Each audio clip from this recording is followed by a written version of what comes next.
Panorama group, जो सोचता है वो करता है। आपके अपने सपनों का आशियाना। नमस्कार, मेरा नाम ज्ञानेश्वर है और आपने देखना शुरू किया है लाइव सिटीज। मेरे साथ रोज की तरह दिल्ली से जुड़ रहे हैं देश के जाने माने सीनियर जर्नलिस्ट अजीत द्विवेदी जी। अजीत जी, 29 मई को प्रधानमंत्री नरेंद्र मोदी 2 दिवसीय दौरे पर पटना आ रहे हैं। रात को पटना में ही प्रवास करेंगे, फिर 30 मई को विक्रमगंज में सभा है। लेकिन प्रधानमंत्री नरेंद्र मोदी के आने के पहले ही बिहार का सियासी समीकरण बिल्कुल बदलता दिख रहा है और कह सकते हैं कि नीतीश कुमार के पक्ष में जाता दिख रहा है। सभी गठबंधन के जितने दल हैं एनडीए में, उनके सुर बदल गए हैं और जो सुर बदले हैं वह इस बात के स्पष्ट संकेत दे रहे हैं कि नीतीश कुमार के नाम पर अब कोई इफ बट नहीं है। जेडीयू वाले तो पहले से ही कहते रहे हैं कि बिहार में नीतीश कुमार के अलावा कोई दूसरा नहीं, लेकिन चिराग पासवान, जिन्होंने आज मुख्यमंत्री नीतीश कुमार से मुलाकात की है और चिराग पासवान की सारी मांगे, सीटों की बात हम नहीं कर रहे हैं, नीतीश कुमार ने मान ली है। उन्होंने कल ही भूमिका बना दी थी, दरभंगा गए थे और उन्होंने स्पष्ट तौर पर कह दिया कि बिहार के मुख्यमंत्री तो नीतीश कुमार ही रहेंगे एनडीए में। तो चिराग पासवान, जिनके बारे में सबसे ज्यादा भ्रम की स्थिति थी कि वे नीतीश कुमार को कबूल करेंगे कि नहीं करेंगे, और फिर देखिए सम्राट चौधरी ने भी साफ साफ कह दिया है बिहार में मुख्यमंत्री पद की कोई वैकेंसी नहीं है। मतलब भाजपा के लिए वैकेंसी भी नहीं है, यह पद जो है वह नीतीश कुमार के लिए आरक्षित है। तो क्या हम यह माने कि नीतीश कुमार के बिना एनडीए का गुजारा नहीं है, बीजेपी का गुजारा नहीं है? क्या यह लग रहा है कि बगैर नीतीश कुमार बिहार को हम नहीं जीत सकते हैं? कई पॉलिटिकल पंडित कह रहे हैं कि बिहार का चुनाव जितना आसान एनडीए वाले मान रहे हैं, उतना आसान बिल्कुल नहीं है। जो इंटरनल सर्वे हैं वह नींद उड़ाने वाले हैं और इसमें कोई खटपट की गुंजाइश हुई तब तो बहुत ही बुरी स्थिति होगी। हाँ, इंटरनल सर्वे में यह भी बातें सामने आ रही है कि तेजस्वी यादव को शायद उतनी सीटें न मिले जितनी सीटें उन्होंने 2020 में हासिल की थी, लेकिन कांग्रेस की स्थिति सुधर सकती है, वाम दलों की स्थिति सुधर सकती है और चर्चा यह भी है कि प्रशांत किशोर भी सीट हासिल कर सकते हैं। तो आज नीतीश कुमार के नाम पर जो सहमति बन रही है उसके बारे में चर्चा करेंगे। चिराग पासवान का सुर क्यों बदला? चिराग पासवान, वे चिराग पासवान जिन्हें बिहार बुला रहा था, क्यों नीतीश कुमार से मिलने पहुंचे? क्योंकि देने के लिए सीटें सिर्फ नीतीश कुमार के पास ही है। मतलब जहां लड़ना है चिराग पासवान को, क्योंकि यदि 100 सीटों पर ही बीजेपी को लड़ना है तो 80 तो वह जीते हुए हैं और फिर 3 वो भी आ गए हैं जो वीआईपी के थे, तो वहां कहां है? तो और जिन सीटों पर एलजेपी ने अच्छा परफॉर्मेंस किया था वह सीटें भी जेडीयू की ही रही है। तो जेडीयू की चर्चा करेंगे, चिराग पासवान की चर्चा करेंगे, नीतीश कुमार और बीजेपी की चर्चा करेंगे। साथ में चर्चा करेंगे कि जनसुराज के सूत्रधार प्रशांत किशोर ने एक और नई चाल चली है। पहले आरसीपी सिंह और अब उदय सिंह एलियस पप्पू सिंह, पूर्णिया के पूर्व सांसद, पहचान के मोहताज नहीं है। बिहार के बहुत बड़े घराने के, जिनके घर में कितने आईएएस हुए सभी जानते हैं और उनकी पहचान क्या है और प्रशांत किशोर से उनके रिश्ते क्या हैं, यह भी जब वैनिटी बैन का मामला आया तब भी उदय सिंह चर्चा में आए। तो उदय सिंह राष्ट्रीय अध्यक्ष, नए राष्ट्रीय अध्यक्ष जनसुराज के, क्या प्रशांत किशोर भी अपने कील कांटे ठीक कर रहे हैं? लेकिन कील कांटों को ठीक करने के साथ ही उन्हें एक झटका लगा है। आनंद मिश्रा, जो इनकाउंटर स्पेशलिस्ट रहे, आईपीएस रहे, प्रशांत किशोर के साथ शुरू से थे, पूरे बिहार की उन्होंने बाइक यात्रा की थी, वह अब प्रशांत किशोर से दूर जाती है, यूं कहे कि दूर चले गए दिखाई पड़ रहे हैं। क्या वह फिर से बीजेपी में जा सकते हैं? बक्सर विधानसभा का चुनाव लड़ सकते हैं? बक्सर का लोकसभा का टिकट तो उन्हें मिला नहीं था और लड़ाई वहां आनंद मिश्रा ने ऐसी फंसा दी थी कि बीजेपी के मिथिलेश तिवारी को चुनाव हार जाना पड़ा था और सुधाकर सिंह चुनाव जीत गए थे आश्चर्यजनक तरीके से। तो इन दोनों पहलुओं पर चर्चा करेंगे। पहले शुरुआत करते हैं, क्या नीतीश के बिना कोई गुजारा नहीं है? यह बात बीजेपी को समझ में आ गई है। सपना अपना हो, इस बात को बीजेपी भूल चुकी है। अजीत जी। बिल्कुल ज्ञानेश्वर जी, ये बात ठीक कही है आपने। और कि अपना सपना जो है वो बीजेपी अब थोड़ा पीछे करने को तैयार हो गई है, क्योंकि अपने सपने के चक्कर में ऐसा लग रहा था कि एनडीए की तस्वीर बिगड़ रही है, एनडीए की संभावनाएं कमजोर हो रही है बिहार में। और ये बात कई तरह से, कई फीडबैक से, कई सर्वेज से बीजेपी को जब इसका अंदाजा लग गया, तो फिर बीजेपी ने नीतीश कुमार की तरफ अपना रुख मोड़ दिया, पूरे एनडीए का रुख नीतीश कुमार की तरफ मोड़ दिया। अभी तक जो नेता हिचक रहे थे नीतीश कुमार का नाम लेने से, नीतीश कुमार को मुख्यमंत्री पद का दावेदार बनाने से, बताने से, वो सब खुल करके अब कहने लगे हैं कि नीतीश कुमार ही मुख्यमंत्री होंगे। अगर चिराग पासवान से शुरू करें तो सबसे ज्यादा रिलेक्टेंट जो एनडीए में घटक दल था वो चिराग पासवान थे। सबसे ज्यादा उन्हीं को लेकर के कयास लगाए जा रहे थे कि क्या वो फिर से अलग हो जाएंगे, फिर से अलग चुनाव लड़ेंगे, क्या फिर वो प्रशांत किशोर के साथ जा सकते हैं। इस तरह की कई संभावनाएं उनके बारे में देखी जा रही थी। और हम लोग पहले भी चर्चा करते रहे थे, जिसमें ये एक आशंका हम लोगों की जो थी कि वो कभी केंद्रीय मंत्री का पद छोड़ करके वहां कोई जोखिम लेने नहीं जाएंगे। तो ये अब उनको भी समझ में आ गया है कि ये कोई जोखिम लेने का समय नहीं है। और उनको समझाया भी गया है भारतीय जनता पार्टी की तरफ से कि अब चुनाव बहुत नजदीक आ गए हैं और अब कोई भी दुस्साहस करना एनडीए की संभावनाओं को चोट पहुंचाना है। और जैसा हम लोग पहले भी एक बार चर्चा करते समय हमने कहा था कि बिहार का चुनाव खाली बिहार के लिहाज से अहम नहीं है ज्ञानेश्वर जी, बिहार का चुनाव बहुत ज्यादा अहम है, क्योंकि पहलगाम ऑपरेशन सिंदूर के बाद ये पहला चुनाव होगा। तो सबसे पहले वही परीक्षा होनी है कि राष्ट्रवाद का जो एजेंडा है, जिसको लेकर के इतनी तैयारी हो रही है, मतलब हम आप कोई आदमी कल्पना नहीं कर सकता कि उसको किस लेवल पर बुलाया जा रहा है। तिरंगा यात्रा हम लोग देख ही रहे हैं कैसे हो रहा है। 59 लोगों का एक टीम पूरी दुनिया घूमने जा रही है। उसके बाद अभी जो है आप देखिए ना, रेलवे रिजर्वेशन के टिकट पर ऑपरेशन सिंदूर की खबरें छप रही हैं और प्रधानमंत्री का संदेश उसके ऊपर रेलवे रिजर्वेशन के टिकट पर छप रहा है। बिल्कुल, तो बिहार एक भारत श्रेष्ठ भारत, बिल्कुल भाई। अब वहां वो छपा है, वो जो उन्होंने संदेश दिया था, जो उन्होंने राष्ट्र को संबोधित किया था 8 तारीख को, 8 मई को, वो संदेश छप रहा है। तो बीजेपी बहुत तैयारी कर रही है। उस दूसरा बंगाल का चुनाव है अगले साल मई में, तो बीजेपी अभी नहीं चाहती है कि बिहार पंक्चर हो। ये बात चिराग पासवान को भी समझा दी गई है और उनको इंडिविजुअली भी समझ में आ गया है कि उनकी अगर वो अकेले जाते हैं या कोई भी दुस्साहस करते हैं तो उनकी क्या स्थिति रहेगी। बिल्कुल। तो चिराग पासवान ने इसलिए कल दरभंगा में अनाउंस कर दिया, साफ खुले तौर पर कहा कि नीतीश कुमार ही मुख्यमंत्री होंगे, अगला चुनाव होगा, चुनाव नतीजों के बाद मुख्यमंत्री नीतीश कुमार के नेतृत्व में बिहार आगे बढ़ेगा। और उन्होंने जो एक दूसरा जुमला, जो एक लाइन कही कि मुख्यमंत्री पद की कोई वैकेंसी नहीं है। उन्होंने, जो आपके पास वीडियो है, आप ही ने हमको वीडियो भेजा था, वो वीडियो देखा, उसमें उन्होंने कहा कि मुख्यमंत्री पद की वैकेंसी नहीं है। फिर आप सुनिए, फिर यही बात, मुख्यमंत्री पद की वैकेंसी नहीं है बिहार में, यही बात कही सम्राट चौधरी ने पहले कही है। उन्होंने पहले कहा हुआ कि मुख्यमंत्री पद की वैकेंसी नहीं है, कल कहा था या परसों उन्होंने ये बात कही। तो दो बड़े घटक दल जो एनडीए के, बीजेपी और लोक जनशक्ति पार्टी रामविलास, दोनों के नेताओं ने कहा कि मुख्यमंत्री पद की वैकेंसी नहीं है। अब आप सोचिए, ये बात इसके अलावा किसके लिए कही जाती है? ये बात इसके अलावा सिर्फ नरेंद्र मोदी के लिए कही जाती है कि प्रधानमंत्री पद की कोई वैकेंसी नहीं है। बिल्कुल। बीजेपी हमेशा ये बात कहती है, जब भी राहुल गांधी की या किसी की भी बात होती है तो ये कहा जाता है कि प्रधानमंत्री पद की कोई वैकेंसी नहीं है, मतलब नरेंद्र मोदी प्रधानमंत्री है और वहां कोई वैकेंसी नहीं है, किसी के लिए कोई गुंजाइश नहीं है। ये बात भारतीय जनता पार्टी और लोक जनशक्ति पार्टी ने नीतीश कुमार के लिए कही है कि बिहार में मुख्यमंत्री पद की कोई वैकेंसी नहीं है, वो पद ऑक्युपाइड है, वो पद भरा हुआ है, नीतीश कुमार उस पर बैठे हुए हैं और वो जब तक चाहेंगे तब तक नीतीश कुमार मुख्यमंत्री रहेंगे।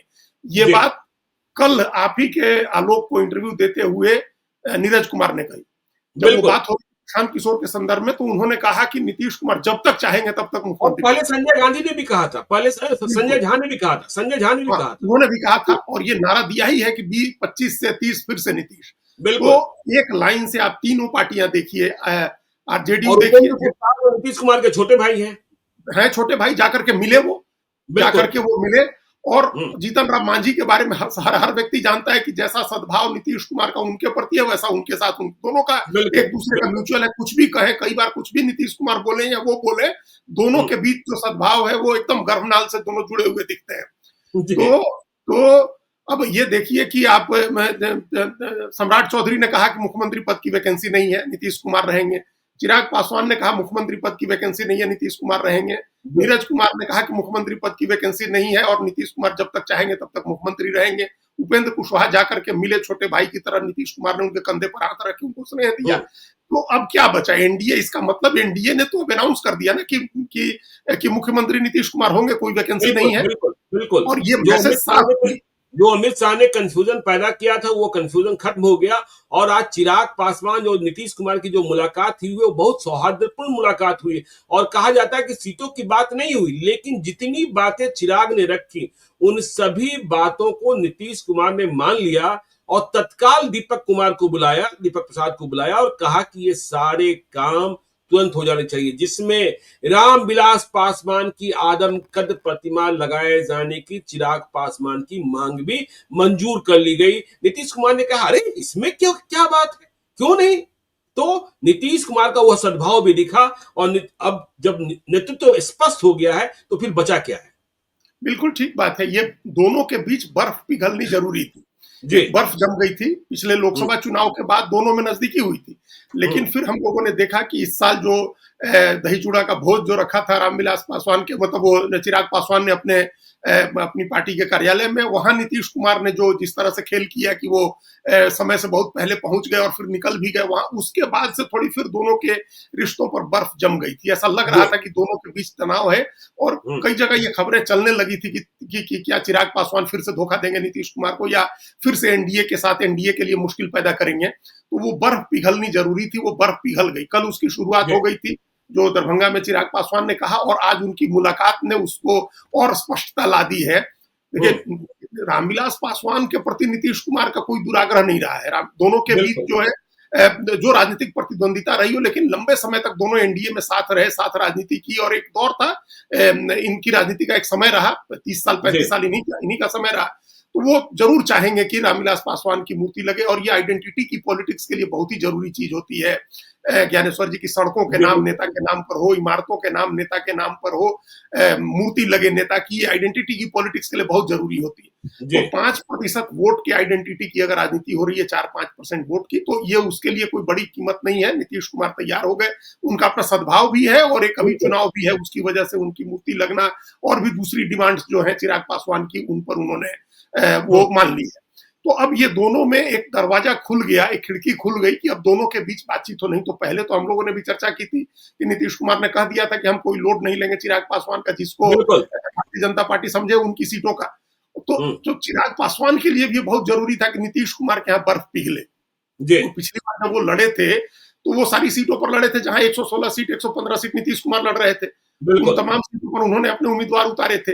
तो जो भी बेटर परफॉर्मेंस है उनका, वो उन्हीं सीटों में है जिन सीटों पर नीतीश कुमार की पार्टी नंबर 2 रही है या जीती हुई है, या आरजेडी और नीतीश कुमार की लड़ाई हुई, वहां इन्होंने वोट काट करके जेडीयू को हरवाया है। तो वैसी सीटें तो आप तभी ले सकते हैं जब नीतीश कुमार का सद्भाव हो।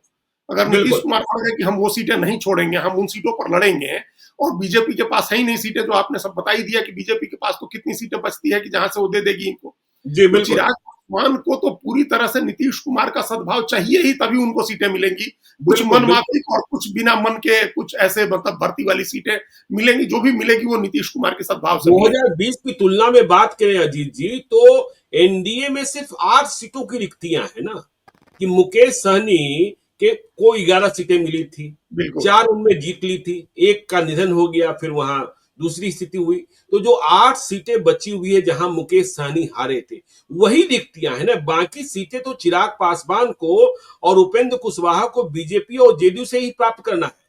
बिल्कुल प्राप्त करनी है उन्हीं से। और ये मान लें हम लोग की जो 8 सीटों की है वैकेंसी, वो चली गई उपेंद्र कुशवाहा को, तो चिराग पासवान को तो पूरी तरह से हर सीट उन्हीं से मिलेगी, जो जेडीयू से मिले या बीजेपी से मिले।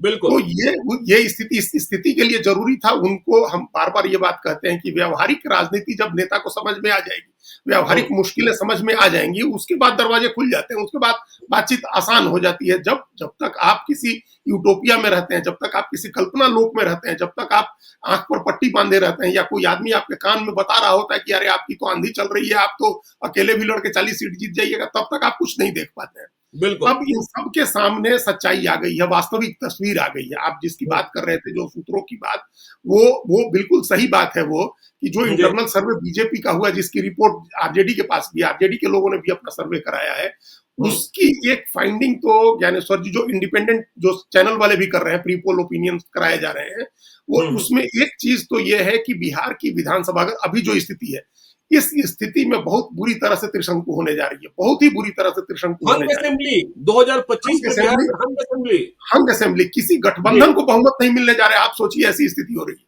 अच्छा, हाँ, न एनडीए को न इंडिया ब्लॉक को, दोनों अगर एकजुट होकर लड़ते हैं और यही स्थिति रहती है, मतलब नीतीश कुमार का नाम आप अनाउंस नहीं करते हैं और इस स्थिति में आप चुनाव लड़ने जाते हैं, तो किसी गठबंधन को भी बहुमत नहीं मिल रहा है। अच्छा, बीजेपी, हाँ, पार्टी तो छोड़ दीजिए, गठबंधन को भी बहुमत नहीं मिल रहा है, ऐसी स्थिति हो गई। तो इसका आशय तो ये हुआ ना जी, देखिए एक पॉलिटिकल पंडित हैं जो कहते हैं कि मेरी भविष्यवाणी हमेशा सटीक साबित होती है। उनकी भविष्यवाणी ये है कि 2025 के चुनाव में बीजेपी की सीटें भी घट जाएगी, आरजेडी की सीटें भी घट जाएगी, लेकिन जेडीयू की सीटें बढ़ जाएगी, एलजेपी-आर की सीटें बढ़ जाएगी, जनसुराज का खाता खुल जाएगा। क्या इसी ओर जो सर्वे है, इंटरनल सर्वे है, जिनके बारे में खुलकर लोग नहीं करें, वह भी इसी बात का इशारा कर रहे हैं?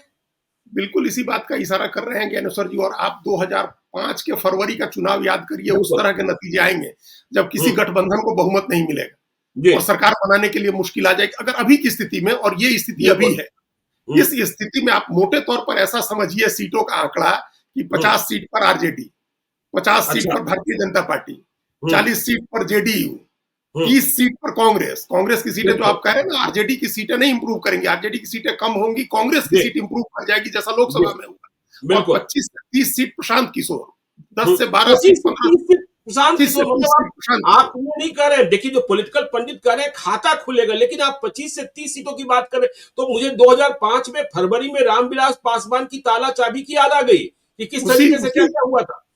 बिल्कुल उसी दिशा में चुनाव जा रहा है और प्रशांत किशोर उसी जगह पर है जिस जगह पर रामविलास पासवान खड़े थे।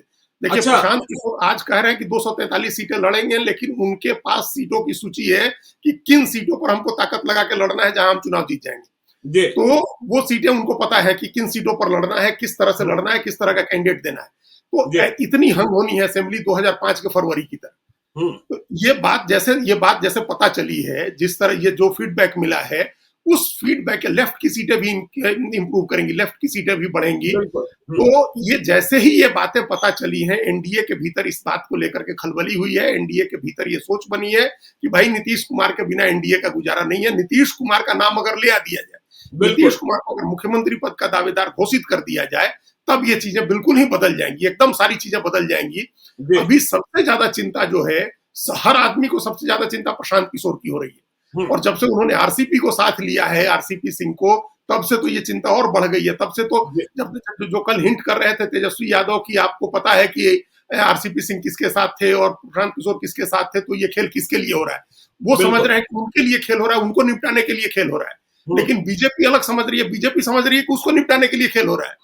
हाँ, तो हमारी बात में समझ भी ये है कि आरसीपी सिंह और प्रशांत किशोर का मिलना और आज फिर उदय सिंह का आ जाना, यह सब कुछ बीजेपी के लिए नुकसानदेह है। क्योंकि देखिए उदय सिंह जाति से राजपूत, और बिहार में राजपूत जाति और कुशवाहा जाति के बारे में तो साफ तौर पर कहा जाता है कि ये दोनों अपनी जाति के उम्मीदवार को ही वोट देते हैं। और राजपूतों में छटपटाहट कैसी है अभी आपको पता है, केंद्रीय मंत्रिपरिषद में किसी राजपूत को जगह नहीं मिली और क्या क्या खेला हुआ, यह सब कुछ पता है। तो प्रशांत किशोर भी सधी हुई चाल चल रहे हैं।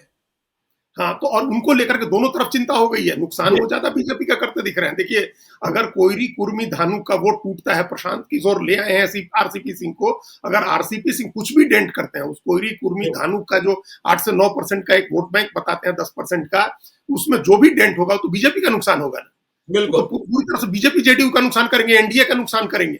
उसी तरह से ब्राह्मण वोट में अगर प्रशांत किशोर की वजह से ब्राह्मण भूमिहार के वोट में नुकसान होता है, या उदय सिंह के आने से, पप्पू सिंह के आने से अगर राजपूत वोट का नुकसान होता है, तो ये तो नुकसान एनडीए को ज्यादा हो रहा है।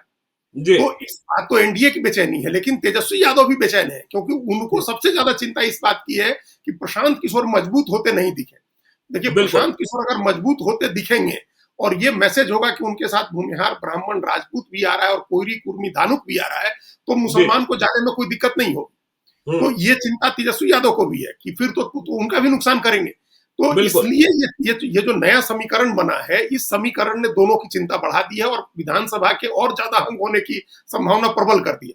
देखिए, बिहार के लोगों के बारे में एक बात जो हमारी बात हुई है, जो सर्वे कुछ लोग कर रहे हैं जाकर के, हमारे जानने वाले लोग जो सर्वे की टीम में है, इंडिविजुअल भी सर्वे कर रहे हैं, उन लोगों ने कहा कि बिहार का आदमी बड़ी फेडअप है, उसको लग रहा है कि अब क्या मतलब इससे बुरा क्या हो जाएगा। बिल्कुल। किसी ने कहा कि लालू यादव आ जाएंगे तो बहुत खराब होगा, तेजस्वी यादव आ जाएंगे, तो कहा कि अब इससे बुरा क्या होगा। मतलब इतना खराब लोग मान रहे हैं स्थिति वहां। फिर हमको एक मीम ध्यान आया, जो पाकिस्तान में जब पहलगाम कांड हुआ तो वहां मीम बन रहे थे पाकिस्तान में, पाकिस्तान के लोग ही बना रहे थे आपस में ही। किसी ने कहा कि भारत जो है बड़ी बहुत तबाही कर देगा, हम लोगों को बहुत बर्बाद कर देगा। तो कहा, तो उसने पूछा कि अच्छा, हमारी सरकार जो जितनी बर्बादी कर रही है उससे ज्यादा बर्बाद कर देगा। तो ये मजाक था पाकिस्तान में कि वहां की सरकार खुद ही बर्बाद कर रही। तो बिहार की वही स्थिति है, वही लोग समझ रहे हैं बिहार में कि भाई अब क्या इससे खराब क्या हो जाएगा। हम लोग तो सबसे निचले पायदान पर ऑलरेडी हैं। प्रति व्यक्ति इनकम की का मामला हो, रोजगार का मामला हो, पलायन का मामला हो, स्वास्थ्य का मामला हो, शिक्षा का मामला हो, सस्टेनेबल डेवलपमेंट गोल हो, इन्वायरमेंट का मामला हो, नदियों का, पानी का, हम लोग ऑलरेडी सबसे नीचे हैं, सबसे निचले पायदान पर है। मतलब 36 राज्य और केंद्र शासित प्रदेशों की सूची बनती है तो हम लोग सबसे नीचे रहते हैं। तो कहा कि अब इससे नीचे कौन क्या ले जाएगा। तो इस बार जोखिम लेते हैं, इस बार मन से खुल के जिसको जो अच्छा लगेगा हम उसको वोट देंगे। मतलब कोई बंधुआ बन के कि हम नीतीश को ही देंगे या हम मोदी को देंगे या हम लालू को देंगे, ये वाली सोच नहीं है। ये कई लोगों के सर्वे में ये फीडबैक मिली है। ये बात बीजेपी को भी पता है और आरजेडी को भी पता है। देखिए, कल रात आप सही कह रहे हैं, कल रात को देखिए देश के जाने माने ज्योतिषी हैं, बिहार के ही रहने वाले समीर उपाध्याय, उनके बेटे का यज्ञोपवीत संस्कार था। तो फिर इसके बाद स्वरुचि भोजन में मैं गया हुआ था, काफी लोगों से मुलाकात हुई और आम समझ यह थी कि बिहार में करने को कुछ बचा नहीं। हाँ, नहीं बचा। सभी सफल लोग थे, मन नहीं लगता है, सब कुछ छोड़ देने का मन करता है बिहार में जो कुछ है। और इस बात की चिंता कि गांव में बूढ़े माँ बाप, जो मैं बार बार कहता हूं कि बिहार बूढ़ों का प्रदेश, तो निराशा तो है कि अब इससे बुरा क्या होगा।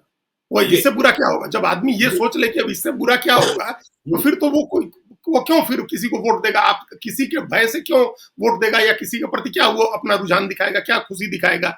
ये आप देखिए, बिहार में हम अभी आपने कहा तो ध्यान आया, कल ही हम खबर पढ़ रहे थे कि 8,000 टीचर पकड़े गए, शिक्षक एक हाजिरी बनाने के रैकेट में पकड़े गए। बिल्कुल हाजिरी बनाने का रैकेट की। तो हम सोचे ज्ञानेश्वर जी कि सारे देश में सरकारें ये कोशिश कर रही हैं कि बच्चों को कैसे स्कूल में ले आए। बिहार ही एकमात्र राज्य है जहां ये कोशिश हो रही है कि मास्टरों को कैसे स्कूल में ले आए। गर्मी के दिनों में जाड़े का जैकेट पहनकर तस्वीरें लगाई जा रही है और हाजिरी बनाई जा रही है। वही हाजिरी बनाई जा रही है। मोबाइल किसी और को दिया हुआ है जो उस मोबाइल से हाजिरी बना रहा है जाकर के। ये पूरा रैकेट चल रहा है। 8,000 लोग इसमें फंसे हैं। तो मतलब बिहार एकमात्र स्टेट है जहां ये कोशिश करनी होती है सरकार को कि मास्टर जिसको नौकरी दी है उसको कैसे स्कूल में ले आए। बच्चा तो बाद में ले आएंगे, पहले मास्टर को तो ले आए स्कूल में। तो जब ये स्थिति हो गई है तो वहां फिर बिहार के लोगों में अब मान लिया कि अब इससे बुरा कुछ नहीं हो सकता है। तो अब देखते हैं, प्रशांत किशोर कह रहे हैं कि हम अच्छा करेंगे तो प्रशांत किशोर को देख लेते हैं, या तेजस्वी कह रहे हैं, हम कह रहे हैं कि अच्छा करेंगे तो हम उनको देख लेते हैं। कोई और अच्छा करता हुआ दिखेगा, इंडिविजुअल कैंडिडेट अच्छा दिखेगा तो उसकी तरफ लोग जाएंगे। ये फीडबैक है। उसकी काट क्या है, ये धारणा कैसे बदलेगी। तो बीजेपी के नाम की नजर में, एनडीए की नजर में ये समझ बनी है कि अगर फिर से नीतीश कुमार का ही नाम हो कि नीतीश कुमार मुख्यमंत्री होंगे और डबल इंजन की सरकार होगी, नरेंद्र मोदी प्रधानमंत्री है, तभी कुछ विकास का काम होगा। नरेंद्र मोदी आकर के घोषणा करेंगे विकास की योजनाओं की और कुछ बड़ी चीजें करने की, तो इसको थोड़ा बहुत रोका जा सकता है, थोड़ा बहुत कंट्रोल किया जा सकता है। तो इसी वजह से ये सारी मुहिम शुरू हो गई अचानक की। मुख्यमंत्री पद की वैकेंसी नहीं है, नीतीश कुमार ही मुख्यमंत्री होंगे। और आपने जैसा पहली लाइन कही कि प्रधानमंत्री आ रहे हैं 2 दिन के लिए, ये बहुत संभव है कि अपनी इस यात्रा में वो नीतीश कुमार का नाम घोषित कर दें, या किसी तरह से कोई ऐसा स्पष्ट इशारा करके जाए जिससे ये लग जाए कि नीतीश कुमार ही मुख्यमंत्री होंगे चुनाव के बाद। तो ये एक तरह की मजबूरी एनडीए की साफ दिख गई कि नीतीश कुमार के बिना गुजारा नहीं है, चाहे कोई भी प्रयोग करे। दिल्ली में हमने चर्चा यह भी सुनी कि प्रधानमंत्री नरेंद्र मोदी चाहते हैं कि बिहार के जो मामले हैं उस मामले में वो स्वयं निर्णय लें, दूसरे पर न छोड़े। और देखिए, इधर के दिनों में आप देख रहे हैं कि लगातार प्रधानमंत्री आ रहे हैं, दूसरे नेताओं की आमद कम हो गई है, उनका आगमन कम हो गया है। और कई वर्षों के बाद प्रधानमंत्री नरेंद्र मोदी पटना के राजभवन में निवास करेंगे, नीतीश कुमार से मुलाकात होगी और फाइनल फैसला हो ही जाना है। हाँ, तो हो जाएगा इस बार, चूंकि अब ये उसी की पूर्व पीठिका है, उसी का पूर्वाभास है, उसी का रिहर्सल हो रहा है, जो सारे नेता ये कह रहे हैं कि कोई वैकेंसी नहीं है और नीतीश कुमार के नेतृत्व में, चुनाव के बाद नीतीश कुमार के नेतृत्व में सरकार बनेगी। तो ये एक तरह से लगभग अब क्लियर होता जा रहा है कि नीतीश कुमार वर्सेस तेजस्वी यादव वर्सेस प्रशांत किशोर। ये बात तो आप तय मानिए कि इस बार बिहार में ट्रायंगुलर चुनाव होगा, और ट्रायंगुलर का तीसरा कोण जो होगा वो बहुत छोटा कोण नहीं होगा। प्रशांत किशोर कोई बहुत छोटे बड़े कमजोर उसके लिए नहीं लड़ाई लड़ेंगे। ये सबके सर्वे में अभी जो उन्होंने जो अपनी जमीन गंवाई थी उन्होंने पटना की रैली के दौरान, बाद में वो सब गेन कर रहे हैं, वो वापस रीगेन कर रहे हैं वो। और आप देखिए ना, कल नीतीश कुमार के गांव में जाने से आपने रोक दिया, आप क्यों हीरो बना रहे हैं? आपने राहुल गांधी को हीरो बनाया, और यह कौन सी बात हुई कि किसी के गांव में जाने के लिए परमिशन लेना होगा? ठीक है, सभा के लिए परमिशन लेना होगा, गांव में जाने के लिए। अब गांव में यदि प्रशांत किशोर को भोज खाने जाना है तब भी इसके लिए परमिशन ले। और देखिए, प्रशांत किशोर क्या है क्या नहीं है, यह बात नरेंद्र मोदी और नीतीश कुमार दोनों जानते हैं। बाकी को दिशा भ्रम और दिग्भ्रम हो सकता है, लेकिन जितना बेहतर नरेंद्र मोदी और नीतीश कुमार जानते हैं। देखिए, हम तेजस्वी यादव की बात नहीं कर रहे हैं, क्योंकि 2015 के चुनाव में उनका पर्दापन ही हो रहा था। वह बस चुनाव लड़ रहे थे। वह क्या लड़ रहे थे? लालू यादव भी लड़ रहे थे। लालू यादव भी प्रशांत किशोर की ताकत को समझते हैं कि कैसे 2015 के चुनाव में प्रशांत किशोर ने रणनीति बदली। लालू यादव का एक फोटो किसी बड़ी होर्डिंग पर नहीं लगा, क्योंकि लालू का भय और नीतीश का तेज दिखाकर कैसे बिहार को फिर से जीता था।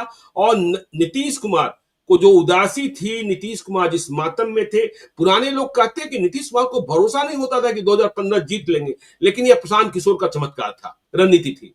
बिल्कुल चमत्कार था भाई। 2015 में जो दही चूड़ा का भोज था, उस दौरान हम लोग की मुलाकात हुई थी। हम और रविशंकर व्यास जी थे, मुख्यमंत्री से मिले थे। नीतीश कुमार मुख्यमंत्री नहीं थे उस समय, जीतन राम मांझी मुख्यमंत्री थे, और बड़े बुखार में थे नीतीश कुमार जब उन्होंने बुलाया था हम लोग को मिलने के लिए, और माथा वाथा सब ढक के लेटे पड़े थे। तो उनके यहाँ जो अवसाद था, जो डिप्रेशन था, जो निराशा थी, वो तो फर्स्ट हैंड हम लोगों ने फील किया। हम लोग 1.5-2 घंटे रहे और हमने बड़ा ललकार करके एक भाषण भी दिया था वहां, जो बाद में आरसीपी जी बाद में कई बार इस बात का जिक्र करते रहे। तो नीतीश कुमार उस समय बड़े डिप्रेशन में थे। बहुत आपने ठीक कहा कि उनकी स्थिति बहुत ऐसी नहीं थी कि वो चुनाव मतलब कैसे हटाएं जीतन राम मांझी को, कैसे चीजों को कंट्रोल करें, कैसे क्या अलायंस बनाएं, ये सब चीजों से जूझ रहे थे, जिसमें वो हमने फर्स्ट हैंड हमने देखा था। आपने भी देखा ही होगा उस समय। बिल्कुल। तो अब 10 साल के बाद वापस एनडीए उसी पर आ रहा है। 10 साल के बाद फिर से नीतीश कुमार के चेहरे को लेकर के ही उसी के इर्द गिर्द अब सारी राजनीति होनी है। उसकी तैयारी हो गई है दोनों तरफ से। तो अब लड़ाई, अब जो ये हम जिस सर्वे की बात बता रहे हैं, इसके आंकड़े आ जाएंगे, अगर कुछ शेयर करेगा तो हम लोग फिर चर्चा करेंगे। लेकिन ये इसमें तेजस्वी यादव के लिए भी बड़ी चिंता की बात है, क्योंकि उनके लिए जो है उनकी सीटें, उनकी लोकप्रियता भी कमजोर होती दिख रही है। कोई बहुत माहौल हम लोग पहले व्यक्ति हैं जो कहा था कि नीतीश कुमार हटेंगे तो उस वैक्यूम को तेजस्वी भरेंगे, लेकिन उनकी निष्क्रियता, उनका घर बैठ जाना, उनका कोई पहल नहीं करना, ये उनके लिए बड़ा नुकसान कर रहा है।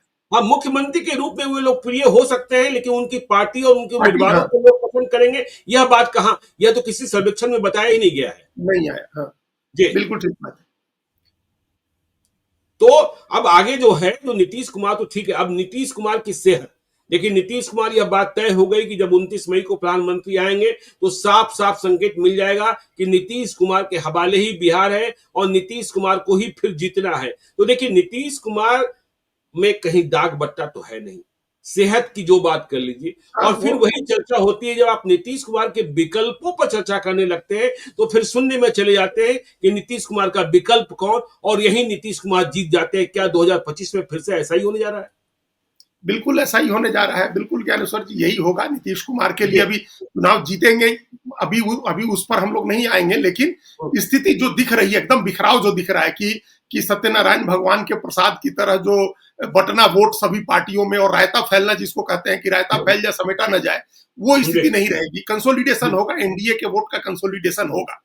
तो इसलिए अभी नीतीश कुमार पर फिर जो है, अब ये इस मतलब रिलाई करना जिसको बोलते हैं कि एनडीए पूरा अब उन्हीं के ऊपर रिलाई करेगा, उनका चेहरा अब ज्यादा दिखाया जाएगा, उनका नाम लिया जाएगा, उनको मुख्यमंत्री का दावेदार बना करके लड़ा जाएगा, क्योंकि इससे लग रहा है कि महिलाएं जो हैं वो कंसोलिडेट हो जाएंगी, महिलाएं पूरी तरह से साथ में आ जाएंगी, और जो मध्यवर्ग का वोट है, जो अति पिछड़ा है, जो महादलित है, वो सारे वोट फिर से वापस आ जाएंगे। मतलब जो बिल्कुल। सामाजिक समीकरण पुराना है उसको हम लोग एक साथ कर लेंगे, ये हम्म, हो रही है। ये मतलब ये अभी इससे ये लगा, एक पहलू तो हम लोग का ये था। दूसरा पहलू जो आप बता रहे थे प्रशांत किशोर के बारे में, हाँ, तो प्रशांत किशोर ने उदय सिंह और फिर आनंद मिश्रा दोनों की बात हम लोग करने, देखिए उदय सिंह की चाल चल दी गई है लेकिन आनंद मिश्रा दूर चले गए हैं। यह भी समझना होगा कि प्रशांत किशोर अपने लोगों को अपने साथ रख क्यों नहीं पाते, यह भी एक सवाल है अजीत जी। देखिए ये बड़ा सवाल है। जब आपने हमको बताया, हमको आइडिया नहीं था कि आनंद मिश्रा जी। दूर जा रहे हैं, क्योंकि हम्म, बीच में जब वो दूर हो गए थे उसके बाद वो फिर वापस आ रहे हैं, ये सूचना थी हमको। ये बिल्कुल। इसके वीडियोज भी हम लोगों ने देखे कि वो फिर वापस आ गए हैं और फिर हम्म, प्रशांत किशोर के साथ जुड़ गए हैं। लेकिन अब फिर आपने बताया कि वो अब कुछ पार्टी के संगठन और उससे अलग हो हाँ, गए हैं। युवा युवा का प्रभार और जो कोर कमेटी के वो मेंबर थे उससे तो इस्तीफा वो उन्होंने दे दिया और उससे कह रहे हैं कि जनसुराज में बने हुए, लेकिन ऐसा बने रहना कोई मतलब होता नहीं है, इसका मतलब उनकी दिशा कहीं और है। बिल्कुल कहीं और है। इसलिए जी। मतलब एक तो उनकी अपनी दिशा, एक तो जो जो इस तरह के कोर कमिटी में या इतना क्लोज व्यक्ति जब चुनाव जब साथ छोड़ता है, तो हम्म, दूसरे लोगों का भी अविश्वास बढ़ता है। जो बिल्कुल। लोग जो लोग एकदम पूरी तरह से उम्मीद लगाए बैठे हैं कि इस बार प्रशांत किशोर कुछ चेंज ले आएंगे, उनको जी। लगेगा कि आनंद मिश्रा ने क्यों छोड़ा। क्या हम्म, इसलिए छोड़ा कि उनको प्रशांत किशोर के साथ कोई संभावना नहीं दिख रही है? उनको ऐसा हम्म, कोई ये नहीं सोचेगा। इस बात पर लोग बाद में पहुंचेंगे कि कोई वैचारिक मतभेद हो सकता है या बिल्कुल। किसी और तरह का मतभेद हो सकता है। सबसे पहली बात ध्यान में आती है, वो यही बात ध्यान में आती है कि लगता है कि इनको लग गया है कि प्रशांत किशोर कुछ नहीं कर पाएंगे, तो ये दूसरी जगह रास्ता तलाश रहे हैं। जी। तो ये खराब मैसेज होता है। चुनाव हम्म, लड़ने और जीतने के पहले ही अगर इस तरह का मैसेज बने, तो ये मैसेज ठीक नहीं होता है। अगर किसी बिल्कुल। तरह का मतभेद है, क्रिएटिव मतलब किसी तरह का कोई वैचारिक मतभेद है, उस या हम्म, कामकाज को लेकर के मतभेद है, तो प्रशांत किशोर को आगे बढ़ के इस बात को दूर करना चाहिए, इस मतभेद को जी। खत्म करना चाहिए। क्योंकि ये हम्म, पहले देखिए देखिए एक मॉडल है आम आदमी पार्टी का। अरविंद केजरीवाल ने उन तमाम नेताओं को पार्टी से बाहर निकाल दिया जिन लोगों ने पार्टी बनाई थी, खड़ा किया था, पैसे दिए थे, आंदोलन किया था। जी। तमाम लोगों को, हम्म, उन्होंने शांति भूषण को, प्रशांत भूषण को, कुमार कुमार विश्वास को, विश्वास को। आनंद कुमार को, और योगेंद्र यादव को, अजीत झा को, प्रोफेसर आनंद कुमार को, जितने लोग थे सबको उन्होंने बाहर कर जी। दिया। लेकिन ये तब किया जब उनकी पार्टी चुनाव जीत गई, 70 में 67 सीट जीत गया, तब किया। बिल्कुल। उसके जी। पहले नहीं किया। जब 28 सीट जीते थे 2013 के चुनाव में, तब नहीं किया था। तो हम्म, ये बात प्रशांत किशोर को समझनी चाहिए कि कोई व्यक्ति उनसे दूर नहीं जाए। अगर कोई मतभेद है तो अभी उस मतभेद को दूर करना चाहिए। दूसरी बात है, जहां तक आनंद मिश्रा का सवाल है, उनको लग रहा है कि बीजेपी बेटर पोजीशन में है कुछ भी देने के। हम लोग बिल्कुल। बार बार चर्चा कर रहे हैं कि करते रहे कि बीजेपी चूंकि प्रदेश में भी सरकार है, केंद्र में भी सरकार है, तो वो जो चाहे सो दे सकते हैं, बहुत सारी चीजें जी। वहां मिल सकती है। हम्म, तो वो उधर जाने पर, और उनको लग रहा है कि अश्वनी चौबे तो अब रिटायर ही हो गए। अश्वनी चौबे ने हम्म, जिस तरह के बयान दिए सुशील मोदी वाले मामले पर, आपने भी जी। लिखा, भले बात उनकी सही हो, लेकिन ये हम्म, बात तो बहुत नागवार गुजरी होगी ना, जो ऊपर आप भारतीय जनता बिल्कुल। पार्टी का आला कमान है, उसको तो बहुत नागवार गुजरी होगी। जी, तो वो बिल्कुल। अपने अपने अपने ब्रिजेज जो है, अपने पुल जलाते जा रहे हैं। तो हम्म, अश्वनी चौबे अगर दूर हो रहे हैं बीजेपी के मौजूदा आला कमान से, तो वहां एक वैकेंसी बन रही है। देखिए मिथिलेश तिवारी तो बाहर से आकर के चुनाव लड़े थे, तो बिल्कुल। मिथिलेश तिवारी वापस अपने क्षेत्र लौट सकते हैं विधानसभा का चुनाव लड़ने गोपालगंज की तरफ, जी। जहां से वो पहले लड़े थे, विधायक थे। तो ये जगह खाली हो रही है पूरे एक ब्राह्मण लीडर के लिए। पूरा बक्सर खाली हो रहा है। बीजेपी में चले जाए तो उस जगह को ले सकते हैं जो जगह उनको मिली हुई थी अश्वनी चौबे को। और वो तो इस बक्सर में भी स्थानीय ब्राह्मणों की लड़ाई बहुत जबरदस्त है। आप देख ही रहे हैं आजकल तो हेलीकॉप्टर से पुष्प वर्षा हो रही है। विश्वामित्र सिन्हा देख रहे हैं, बिल्कुल। आप राजकुमार चौबे देख रहे हैं, वहां भी लड़ाई, सनातन की लड़ाई शुरू हो गई है। हाँ, तो वो लड़ाई रहेगी, लेकिन वहां स्कोप रहेगा। जैसे अब जी। लालमुनि चौबे भी थे और अश्वनी चौबे भी हुए, तो स्कोप सबके जी। लिए रहता है। तो बिल्कुल। वहां दो ब्राह्मण भी एडजस्ट हो सकते हैं उस पूरे इलाके में। आनंद हम्म, मिश्रा को एक संभावना दिख रही है कि बीजेपी के साथ जाना अभी बेटर होगा, तो हो सकता है कि वो उधर चले जाए। जी इसके बिल्कुल। मुकाबले वो बेटर ऑप्शन समझ रहे हो। लेकिन प्रशांत किशोर की यहाँ भूमिका थी कि वो रोकते उनको। अब बिल्कुल। जहां तक उदय सिंह की बात है, ये देखिए पूरा अभी सीमांचल में काफी मेहनत की है प्रशांत किशोर ने, जी। जाकर के आखिरी उसमें वो अपनी यात्रा में थे और बड़ा उनको उस इलाके में रिस्पांस मिला, बहुत सारे लोग उनको देखने आए।